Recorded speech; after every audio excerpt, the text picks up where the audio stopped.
Dr. Ken Benau, welcome to Shrink Wrap Radio. Thank you. Happy to be here. Well, I'm really glad to have you here.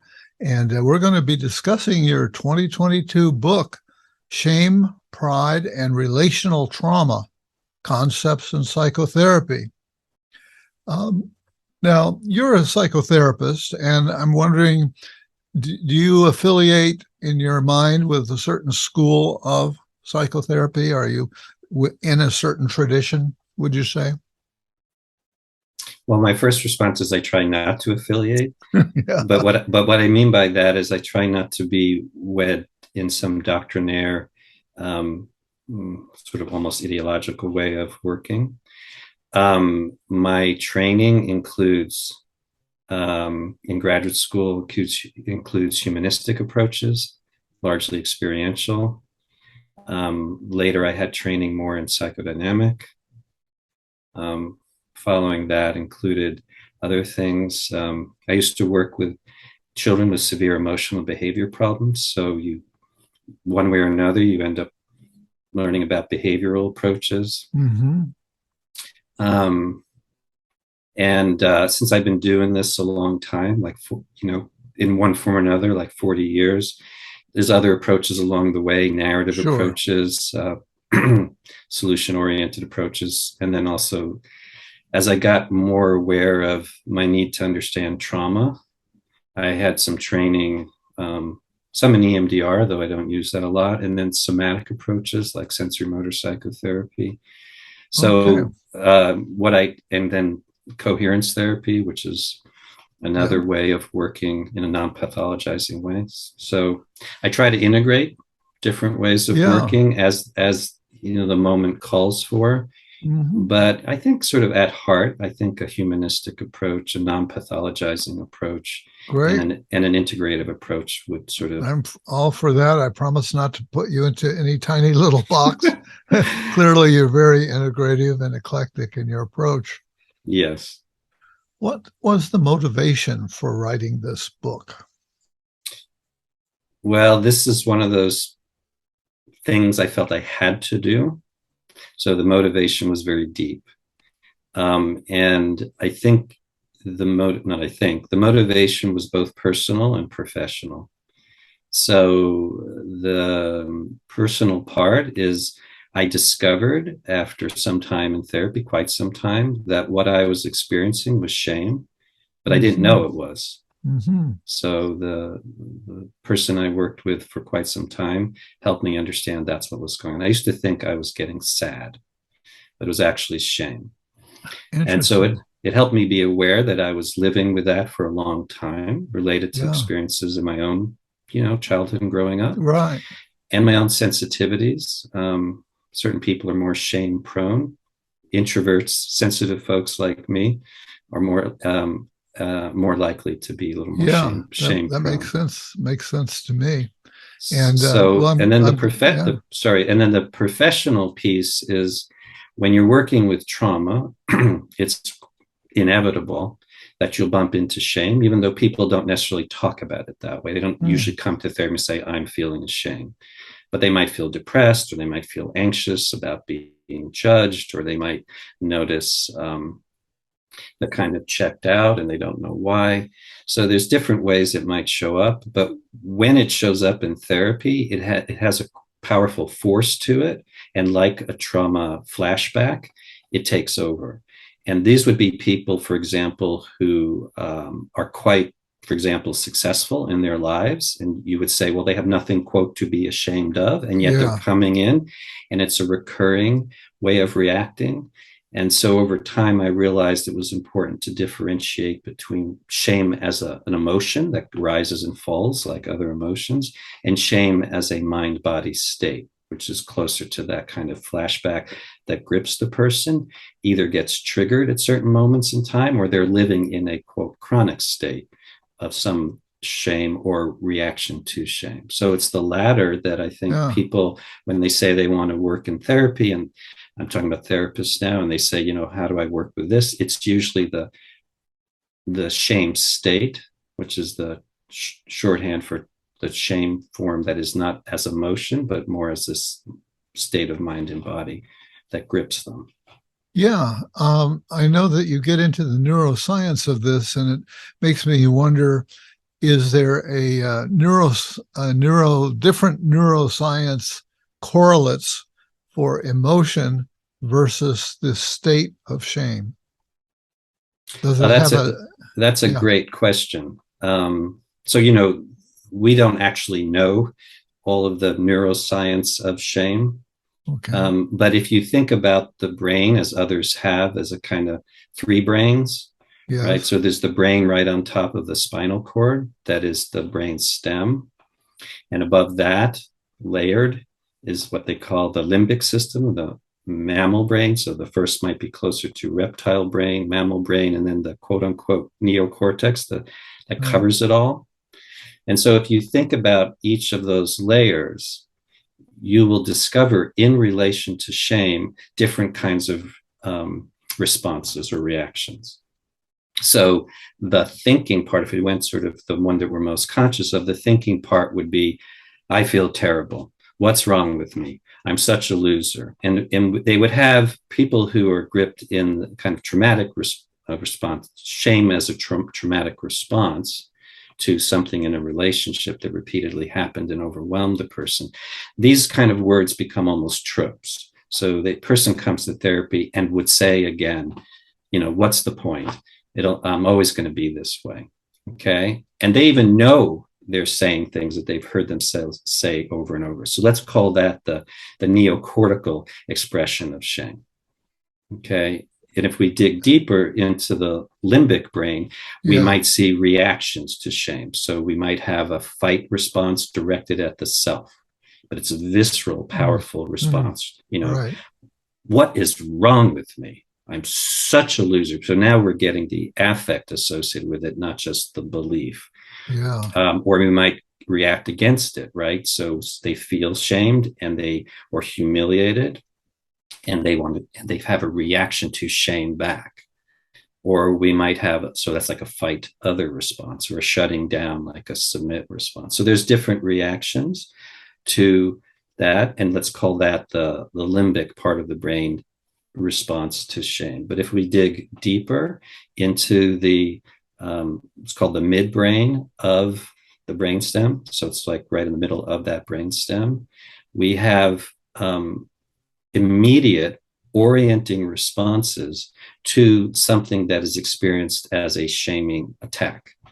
And the very first response when people bump into shame is actually a heightened arousal. It's a shock response. It's like, oh, and that's the very first response. Usually, when people think of shame, they think of the kind of shutting down, the kind of hiding one's head in shame, the sort of like you're sinking into a dark hole. But the very first reaction is actually a shock response. And it's like the whole system goes on alert. It's like but this is not at the level of feeling. This is just a level of visceral responding. And it's kind of an immediate orienting toward a threat, often like in a kind of freeze state. And if you really track closely when a person experiences shame state, you will always find that first, even though they may chronically be more in a shutdown state. when you went like that, was that the moment of first discovery of shame in oneself? Yeah. You mean, Uh-huh. yes, that's like the Yeah, first jolt. that shock is that It's a jolt. it's a shock response. Uh-huh. Yeah. When we talk Oh, about shock trauma, right? yeah, That's a common sort of way of thinking about the initial jolt of trauma. Well, the yeah, kind of shame we're talking about is traumatic, and that is the initial jolt. If it had words, it might be there's a threat to the bond. There's threat to my place in relationship to other people or the group, the tribe. If you think about, just on the most survival level, we need people. We need to not be sent out to the desert.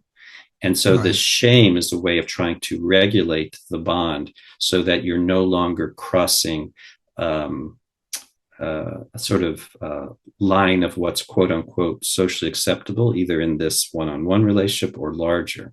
Yeah, Because we can't survive without people. When we're very young, the threat is huge because we're highly dependent on, say, the caregiver. Yeah. Now So this this is begins to touch on in the title. You refer to it as relational trauma, correct. and so tell us a bit about relational trauma and how does that differ from other kinds of trauma? For example, the trauma of being in an automobile accident or being Right. suffering from a gunshot. Right.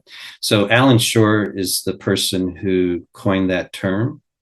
Others who have similar ways of looking at this kind of trauma will call it complex trauma. That's Judith Herman, Mm-hmm. or developmental trauma disorder. That's Bessel van der Kolk. But the main difference, so you really nailed it when you said the main difference is between people and Yeah. relationships that matter, whether it's child to parent or adult to adult, as opposed to an earthquake or a car accident. That you could say, well, people are affected, but it's in these cases, it's a force of nature. So it's Yeah. about relationship. It's about sense of other, other connection. It's about the neurophysiology of that, according to Shore. He's looking at right brain functions, but also how it affects regulation.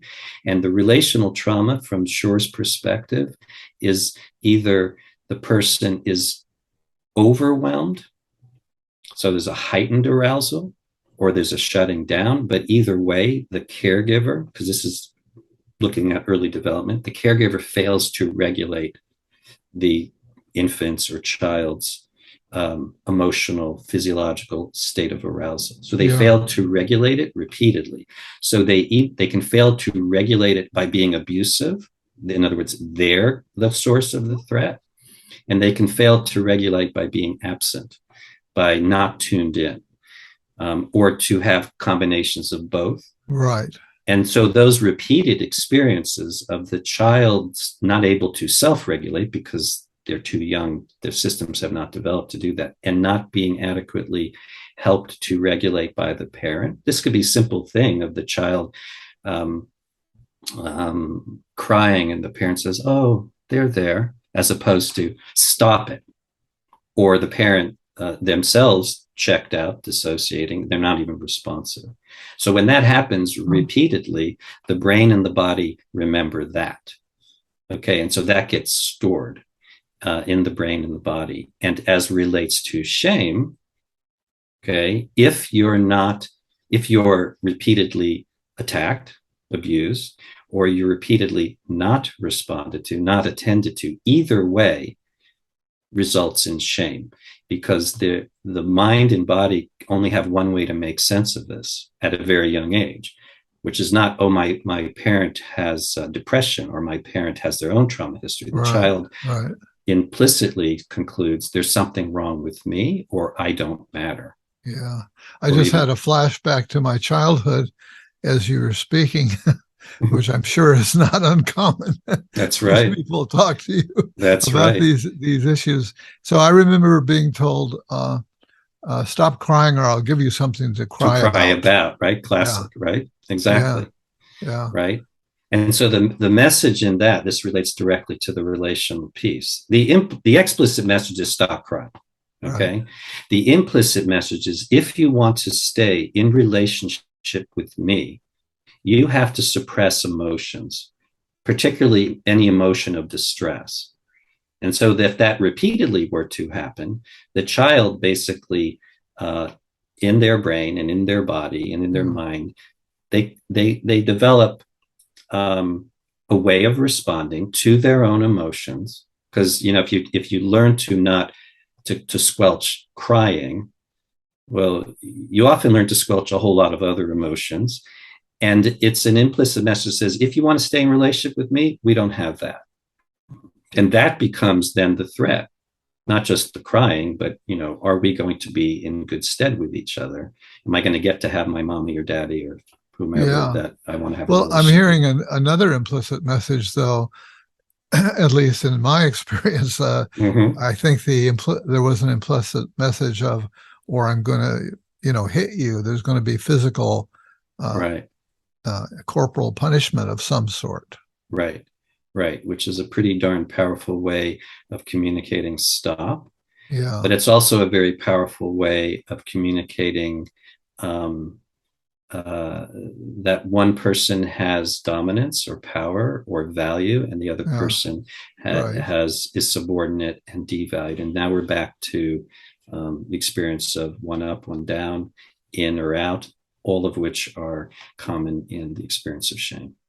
Now, it feels like we're very much into attachment theory Mm-hmm. terrain here, and that maybe Yes, this is a more explicit spelling out of some of the attachment scenarios. absolutely. I mean, relational trauma Mhm. absolutely can be viewed through the lens of attachment and attachment theory. Um, and one way to think about it is that the shame reaction, which is an automatic reaction, is actually an attempt to regulate the attachment. It's an insecure way of regulating the attachment. It's not a secure relationship if that's repeatedly happening. Yeah. So, so the paradox of shame is that it, on the one hand, it results in the person disconnecting from others, right? If you're hiding your head in shame, whether literally or figuratively, you're disconnecting from other people and the Right. world, right? Right. It's a common experience to say, I feel like I'm just falling into a deep, dark hole that I can't get out of, and I'm all alone in that deep, dark hole. So Mm. on that level, it looks like there's no relating. At the same time, that dropping in is related to the implicit or explicit message of there's something wrong with you and go away. So you have both the disconnection, self with self, disconnected. I feel less in touch with my aliveness. And you have the disconnection between self and other, right? Child and parent. So the surface is disconnect, but at the same time, it's in order to stay connected, you need to disconnect from certain aspects of your thoughts, your feelings, and behavior. So it's that paradox of connection and disconnection that is very much true in trauma generally, and specifically in relation to shame. Uh-huh. Well, we should go to the other side of the equation. In your book, you talk about pride, Right. and just from reading the title, I don't think the person Mm-hmm. when I read the title, didn't really get fully what that's all Right. about in your work. Right. So take us there. Okay. Well, you're not really getting it. Is you're in good company, because if you look up pride in psychotherapy, or you look up pride in trauma, it's almost never mentioned. Yeah.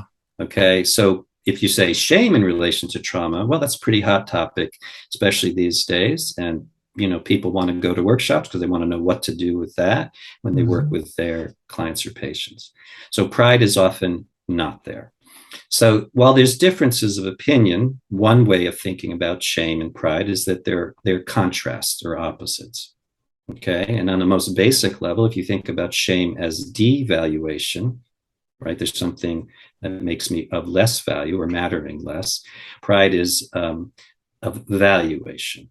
Now, when we think about pride, many people, especially, well, in different cultures, actually, not just the West, would say that's not a good thing. Pride is not a good thing. And what they're really saying is hubris is not a good thing, what's called hubristic pride. And what I call uh, better me pride, meaning I'm better than you. Yeah. Okay. Yeah. So that's the pride that we think of in pathological narcissism, arrogance, you know, prideful in an excessive way. Yeah. This is the Yeah. pride goeth before the fall kind of pride. Okay. But if you look at what's called more adaptive pride, what I call good enough me pride, I'm good enough, following Winnicott's notion of the good enough mother. Good enough me pride is the pride of mastery, of accomplishment, of achievement, right? It's, the child works for months to learn how to walk, and they stand up and they don't have words, but they look proud. They're like, Yeah. I did Right. it. Like, I'm Yeah. now in the Yeah. club. I get to walk like those other bipeds. Yeah. So, But that's also really important in psychotherapy.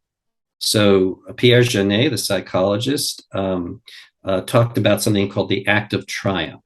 And he talked about this directly in relation to trauma, Oh, relational trauma. uh-huh. And so, therapy is hard work. It's a lot of hard work. And over lots of times, over long periods of time, because you're looking at what's most painful about relationship to self and others, including shame. So as you work hard in therapy, you will have times where Genet called this an act of triumph. And what he said is, in the act of triumph, which is like, it's a version of I did it or we did it, we dealt with that and Yeah, processed that. yeah, And so he said, with that comes the experience of pride. He's referring to the adaptive pride. And it's the pride of accomplishing something in therapy that results as a consequence of a lot of hard work. And that pride doesn't just feel good. That pride gives you a sense of hope, of possibility, and ability to kind of be determined. Like if I could do that, or we could do that, well, we could do more. We could face the next hurdle of our work. yeah, So that's one aspect of adaptive pride. There's other aspects of pride that are more dissociated. It's like a person who has all these wonderful qualities, and you say, wow, you really accomplished something. And they don't just feel shame, they might. They have no place to put the pride. They look at you like, no, no, that just was. And yeah, so yeah, that means something in relationship to self, but also others, made it not okay to feel basically right. good enough about yourself. Yeah. Yeah, many Uh, people will discount Discounted.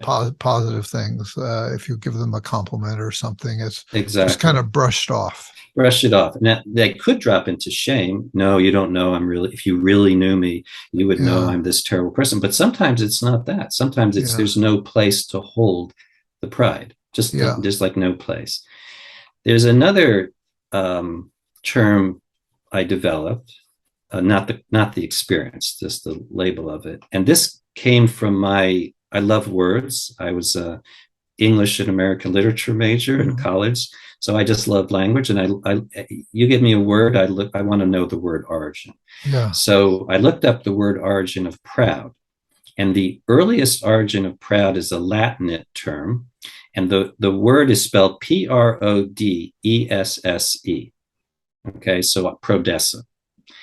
The PROD is for, FOR.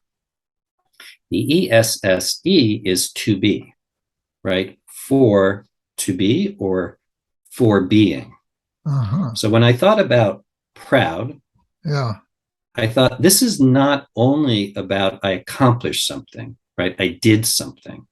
Okay, that's the good enough me pride. That's the adaptive, hey, I did it, or we did it. There's a pride, it's not really an emotion. It's more like what I would call a state, but rather than a trauma state, it's it's an adaptive or transformative state that Affirmation of life and of being. affirmation of life and being. And Yeah. it's a particular way of being, which is I can only be me, and you, Dave, can only be Uh, you. And then we have a particular experience together, which is potentially taking pleasure or even delight in our being ourselves and then being with each other. So I call that pro being pride. mm, But it's not pride as an emotion. It's more an experience of genuine delight in being alive as I and you uniquely are. It's the experience when the baby comes out of the womb and the parents actually are looking forward to having the baby and they go, ah, right? It's just a genuine, oh, there you are. But of course, this takes place in more quote unquote everyday experiences. And it's really crucial and critical in psychotherapy with trauma because the consequence of relational trauma is I don't have a sense of my own aliveness, much less a pleasure in or joy in being myself with others. So this pro being pride experience can emerge or be accessed at times in psychotherapy, and it becomes the most powerful antidote to shame as a trauma mind body state. It sounds like it could be a variant of an enlightenment experience.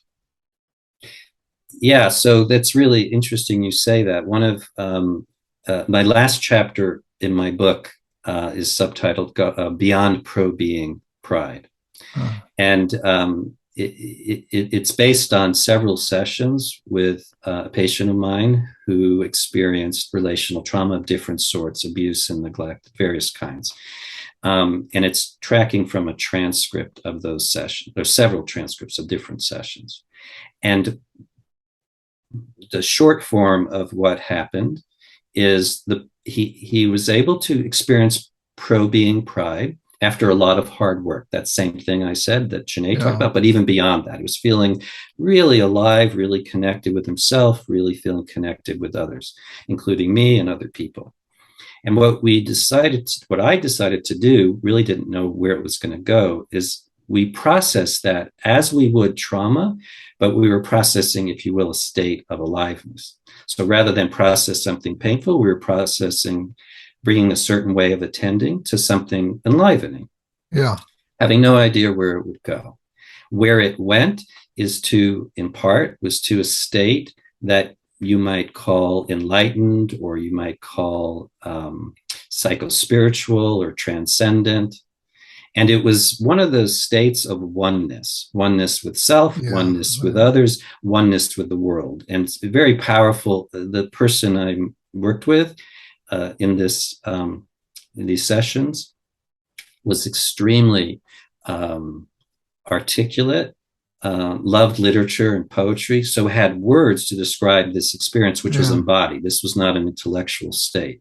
So he used words like radiant joy, right? So and it wasn't like I said, well, here's pro-being pride, so this would be a good thing for you now to start using these terms. Yeah. It just kind of came forward, and it was akin to what sometimes people describe experiencing in these new psychedelic assisted psychotherapies. That's right where I was going to go.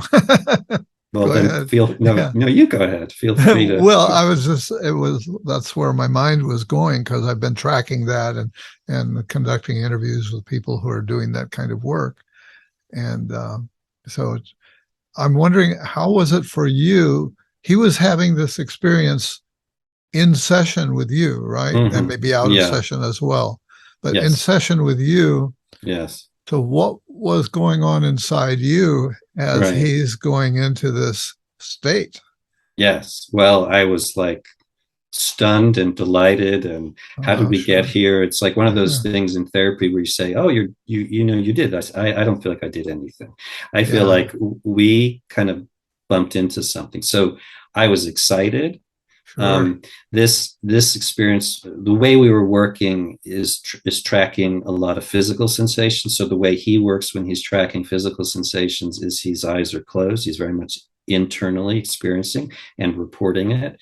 So this is how I can get transcribed sessions, because I'm taking notes, which you might not otherwise do under other conditions. So I'm like, the feeling I'm having is, oh my gosh, look where we are. And I was sort of amazed. I was delighted. I was, excited. I was curious. And the thing that happens with pro-being, in some ways, we talk about shame as a contagion, right? If you're feeling a state of shame. Right where I was going to go too. So this is like pro-being as a contagion. Right. Okay, I was going to ask if it activated something similar in you, and it sounds like it did. It always does. It always does. So I have sort of three definitions of pro-being, but they're all interrelated. One is self with self. I'm delighted in being me, delighting in being myself with myself. I'm delighted in being you. Excuse me. I'm delighted in being myself with you and being delighted in yourself with me. So that's interrelational. The first one was intra. And then extra relational is with the world. Okay, so when I get a little spark of one of my patients' pro-being, they may or may not be in touch with it, right? It could be a simple little thing. It doesn't always have to be this ecstatic experience. It could be, he has a characteristic way of turning his head. Or he when he talks about video games, which I'm no big fan of, when he talks about video games, he kind of lights up. There's something about his relationship to that particular video game where he lights up. When I feel like we are contacting something that is, if you will, the essential nature of the person I'm working with, I get a tingling sensation in my body. Yeah. And usually in my arms and sometimes my chest. And it's not uncommon that if we pay attention to what the patient is experiencing, he or she is having, not always, he or she is having a similar experience. So now we're kind of vibrating, if you will, energetically feeling this aliveness together. Right. So there was a version of that was absolutely happening when I was with my patient in that state. Yeah, this is very exciting, and I'm sure it's exciting for you, and so much more than I got in the title. When Right.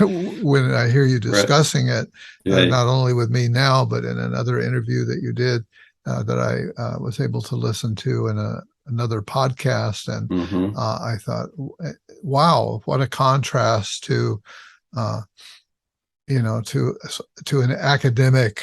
To a very academic presentation, Right. and so it's great to experience the heart and guts of you and your work. One thing I wanted to explore with you a bit, going back to the other side, is sort of cross-cultural relationships, and I'm thinking, for example, of Asian societies have been characterized by anthropologists, I assume, as being shame-based cultures. Right. And so what about that level? Is there the possibility of some kind of a cultural overlay or underlay that predisposes one in one direction or the other? So to be transparent, I did not include that in my book. But it's something that comes up more and more, right? What are the cultural or intergenerational or societal aspects of shame or pride? So one of those generalizations is, the Eastern cultures, the Asian cultures are shame-based because they're, quote, collective, right? Yeah. And then the again, I don't actually buy this, so I'll just kind of respond to what you're saying. And then the Western is guilt-based. Now that by itself is what would be the word? Cultural centric, because guilt in many people's view is better than shame, right? Shame is considered earlier and more primitive, and guilt is sort of higher evolved. Guilt is, I hurt you and I regret it. Shame is, I'm a terrible human being. So that is already suggesting some bias to at least. But if you think about shame as regulating social emotions, so the trauma therapist and writer Judith Herman talks about shame as the primary regulator of social interactions. Now, I'm not talking about trauma shame, and even more so than fear. So just day-to-day shame. So if you think about a collective and, the societies that are more considered collective, right? Shame comes up in relation to a threat to the group. So if there's too much emphasis on self, which is more, quote, in the Western societies, if there's too much emphasis on self, shame will be likely evoked or activated in the other person, basically to get the person to stop making it all about themselves and think about the group. Yeah. Right. So often when people talk, they not even in a state of shame, when they talk about themselves, they're actually talking about a group. Okay. So it's not so much that, the Eastern or Asian cultures have more shame than we do. This is my opinion. I'm not saying I have research yet to support it, but they're more about what the shame is about. In that case, it's about you becoming too individualistic. That's where the shame will come up. Now, if you think about Western cultures, what do we pride ourselves in?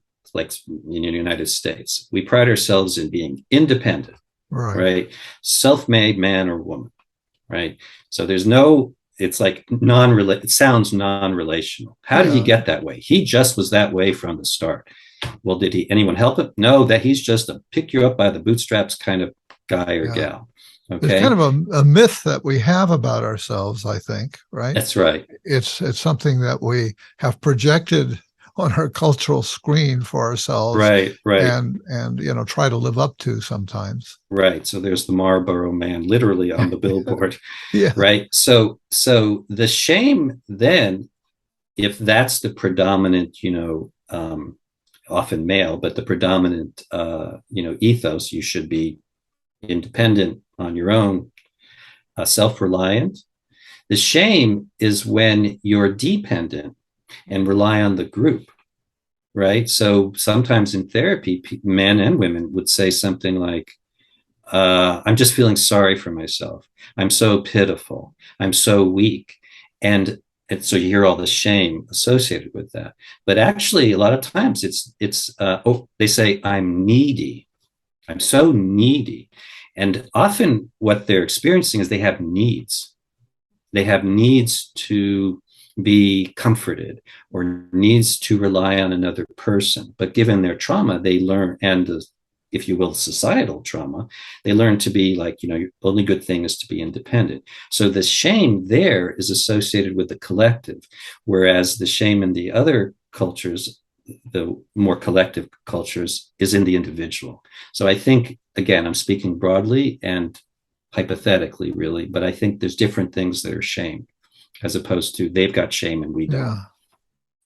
On the flip side, I'm thinking about subcultures in our own country and I guess elsewhere where uh, there's a lot of is sort of very prideful behavior, right? Mm-hmm. So and so dissed me, Right. disrespected me. Which is shame. They shamed me. So yeah, so there's a lot of armoring around uh, Mm-hmm. uh, not being disrespected. Correct. Right. And if you throw in their racism, sexism, any of those isms, Yeah. right, then you have historical, cultural, systemic, societal, right, shaming, and not just shaming, humiliating, Quite a intent, witch's brew, a which witch's is brew. right. So Yeah. it is a normal response, not just to be shamed, but to be humiliated, which has a sort of cruelty to it. I will make a public display of your lowliness. The word origin of humiliation is humble, which is to make low, and of the earth, like dirt. Uh, So if you are repeatedly humiliated, not just you as individual, but your people, your race, for example, then you have history that has been embedded in the group and in the individual and in the body. And if you're repeatedly humiliated over hundreds and hundreds of years, there's the intergenerational transmission of trauma. And the flip side of humiliation and this kind of shame is rage. And so when people say, well, why did you attack him? They might say, he dissed me. Well, it wasn't such a big deal. Well, it was a big deal if you're carrying centuries, if you will, of yeah. being humiliated. Then that rage, and a lot of times, not a lot of times, but some of the times, a person of different races, doesn't have to be one, a person can respond with rage to the point of being murderous. And they say, well, Uh, why? uh, They say, I snapped. Well, yeah. that's I a was just, trauma response, but yeah. it's in part embedded in um, trauma, personal and collective, of being humiliated and a rage response, which on Yeah. one level is normal. It's a way of saying, I exist. It becomes problematic if the person acts out to the point of violence. But the initial rage response is, no, I exist. I'm not nothing. I'm something. And that's why it's such a huge response, because you're fighting for your physical, but also psychological life. Yeah. You're reading my mind. I was thinking of murder just before Mm-hmm. you went Mm-hmm. there. Um, let's see, what else did I want to ask you about here? we've talked a little bit about state theory. We haven't talked about the theory, but you have invoked that the state. You mentioned the ecstatic place that this one fellow got to, or I don't know if it was male or female, got to in that case. In a session. Do you have another case example that might help to illustrate your word, being careful not to, to have it be anonymous? But you mean where something like that, or just more related to the experience of pro-being? What are you referring to? I guess I don't know what I was thinking. I guess I was thinking more on the shame side of things. That somebody comes to you and and they're unhappy, and it turns out that it's kind of shame-based. Yeah. Do you have a good case at hand? Yeah. Well, yes. Okay. This person taught me I needed to go back to training and learn about trauma. So this person and I had an excellent rapport. In fact, as we got to know each other, we discovered we had the same Myers-Briggs. So we were both introverted, we're both sensitive, etc. So we're very similar. So we had a great connection. Yeah. And this person had a history of sexual trauma, but the main trauma for this person was actually growing up with a parent. This is a woman, and growing up with a parent who they described as, it was as though they looked right through me. So presumably this parent was dissociated, psychotic, borderline psychotic. I don't know. But what I do know is that as an adult, when my patient brought their spouse to meet the parent, the adult spouse, husband, said, I had the same experience. It's like they looked right through me. Okay. So there was. I'm not sure what you're saying. Looked right through me. Does that mean as if I'm? You ever been with someone there? As if you're not there. Oh, okay. It's like you're with the person, and it's like they don't see me. Okay. They just don't see me at all. Right. Well, this was a repeated experience. Okay. So this person that I write about in the book, his name is Laura, this person experienced all the different kinds of shame, including healthy shame. There's a healthy shame, which is basically, I want to be more true to my values. So that I call that kind of self-writing. But they experienced all kinds of shame, all the different kinds of shame. And one of the forms of shame that I didn't fully understand it at the time. So it's only in retrospect that I came to understand this.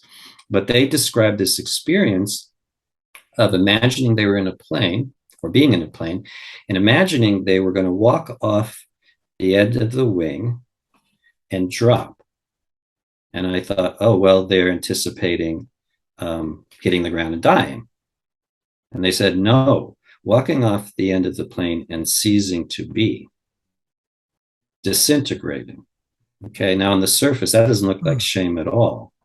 But you can imagine, and again, I didn't understand at the time, you can imagine if that was their repeated experience in relation to a parent who failed to see them, who failed to kind of viscerally and emotionally acknowledge their existence, then that fantasy of going off the plane and ceasing to be would have been a visceral re-experiencing of a relational trauma.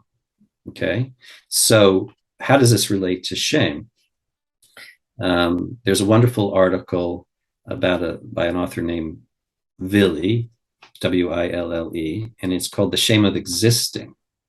Okay, so there's a shame of I did something that is socially or relationally unacceptable, attacked, etc. But then there's the shame of being. So this is the shame that my patient experienced repeatedly. And for example, they were working with me, but they also worked with a trauma specialist, because at the time I didn't know how to do things like EMDR. I had no training, but I knew they were having traumatic reactions. So I said, well, how about you and I continue and you work with this other person? And in the work with this other person, which was very helpful. Okay, the work actually helped them process some of things related to sexual trauma. However, there was one instance where they had a very strong reaction to the therapist coming a few minutes late. I mean, they were just enraged. And I said, well, I don't get it. And the therapist is a good therapist and a good person. They're not like mean. And I said, well, I don't get it. I come late sometimes. I run over and I come late. And they said, yeah, but you always say, I'm sorry, I'm running late. Okay, so I realized in retrospect, my saying, I'm sorry I ran late, means you have worth and value, you exist, our relationship matters, and I regret not being here for you when you needed me to be. The therapist didn't say that, just said, come on in. So the reaction is actually rooted in shame, in this case, the shame of not of existing or not existing. This And is that's making me think of suicidality, that that this kind of feeling might often lead to suicide or suicide attempts. Yeah. I'm no expert in suicidology, so I imagine, but my kind of basic sense would be there's many different things that could result in suicide, many different things. But one, I think, fits with what you're saying, which is an acting out on an experience that they already repeatedly had of not being or not mattering or not existing or seeing no reason or purpose to exist. Yeah. And so that could be shame-based, even if it's not expressed as I feel ashamed. Yeah. I think we've touched on the things that I particularly wanted to touch on. I guess well,